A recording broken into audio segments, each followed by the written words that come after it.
Donc, on vient de voir quelque chose de vraiment profond dans la leçon précédente. Si la grande majorité de l'argent est créé quand les banques accordent des prêts, ça veut dire une chose fascinante. Chaque dollar en circulation, c'est la dette de quelqu'un.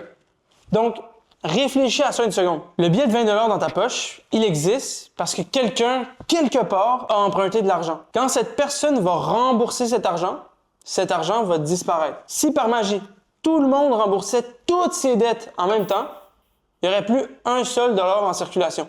Zéro. Le système, tout simplement, s'éteindrait. Et il y a un piège encore plus gros dans ce système, c'est que quand la banque te prête 100 000 $, elle crée 100 000 $ d'argent. Mais toi, tu dois rembourser 100 000 $ plus les intérêts. Disons 130 000 $ au total. La question, c'est les 30 000 $ d'intérêts, ils viennent d'où?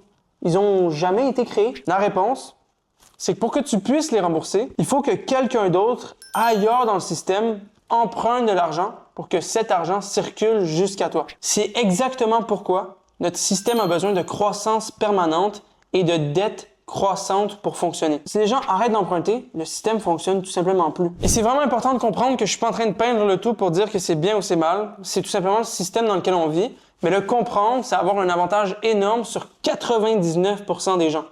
Parce que quand tu comprends les règles du jeu, tu peux jouer beaucoup plus intelligemment. Et là, dernière leçon du module, maintenant qu'on comprend l'argent, comment on mesure la richesse d'un pays. Parce que quand on sait mesurer la richesse d'un pays, on sait aussi mesurer la richesse d'une entreprise. Et ça va être extrêmement utile pour nous en tant qu'investisseurs.